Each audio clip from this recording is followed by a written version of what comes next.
Hello നമസ്കാരം, ഞാൻ doctor Harsh. ഞാനിന്ന് പറയാൻ പോകുന്നത് കർക്കിടകത്തിൻ്റെ പ്രാധാന്യത്തിനെ കുറിച്ചാണ്. കൊല്ലവർഷത്തിലെ അവസാന മാസമായ കർക്കിടകം ഒരുപാട് പ്രാധാന്യങ്ങളുള്ളതാണ്. പഞ്ഞമാസം എന്നറിയപ്പെടുന്ന ഈ മാസം പ്രതീക്ഷിക്കാത്ത മഴയും ഒക്കെ ഉള്ള കാരണം കാർഷിക വൃത്തിയൊക്കെ കുറയുന്നത് കൊണ്ടായിരിക്കും പഞ്ഞമാസം എന്നറിയപ്പെടുന്നത്. പിന്നെ ആയുർവേദത്തിൽ വളരെ പ്രധാനമായിട്ട് ഋതുക്കളെ പറ്റിയും ഋതുചര്യനെ പറ്റിയൊക്കെ പറഞ്ഞിട്ടുണ്ട്. ആയുർവേദത്തിൽ കർക്കിടക ചികിത്സ വളരെ പ്രാധാന്യം അർഹിക്കുന്നുണ്ട്. പ്രകൃതിയിലെ മാറ്റങ്ങൾ സ്വാഭാവികമായും ശരീരത്തിൽ പ്രതിഫലിക്കും. ഈ കർക്കിടക മാസത്തിൻ്റെ പ്രത്യേകത കാരണം നമ്മുടെ ദഹനത്തിനുള്ള അഗ്നി, അതായത് പചനശക്തി വളരെ കുറഞ്ഞിരിക്കും.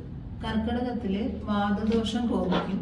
ഈ വാതദോഷം ബാക്കിയുള്ള ദോഷങ്ങളായ പിത്തത്തിനെയും കഫത്തിനെയും കൂടെ ദുഷിപ്പിക്കും. പിന്നെ വാതദോഷത്തിൻ്റെ പ്രധാന ലക്ഷണങ്ങളാണ് ഈ ശരീരത്തിൽ കാണുന്ന വേദനകൾ. അതായത് നമുക്ക് മുട്ടുവേദന, പുറം വേദന, അങ്ങനെ ഒരുപാട് വേദനകൾ ഈ സമയത്ത് വരുന്നുണ്ട്.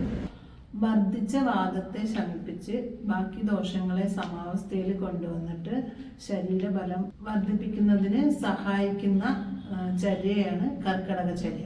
കർക്കിടകത്തിൽ കർക്കിടകക്കഞ്ഞിയാണ് പ്രധാനമായിട്ട് പറയുന്ന മറ്റൊരു കാര്യം. ഈ മുമ്പ് പറഞ്ഞിട്ടുണ്ടല്ലോ, അഗ്നി മന്ദീഭവിച്ചിരിക്കുന്നു. ആ അഗ്നിയെ ദീപിപ്പിക്കുന്ന ഔഷധങ്ങളിട്ട് തയ്യാറാക്കിയ കഞ്ഞി പതുക്കെ പതനശക്തിനെ ഉദ്ദീപിപ്പിച്ച് ശരീരബലം വർദ്ധിപ്പിക്കാൻ സഹായിക്കുന്നു. അപ്പം എല്ലാവരും അവരുടെ ആരോഗ്യം ശ്രദ്ധിക്കുക. Thank you.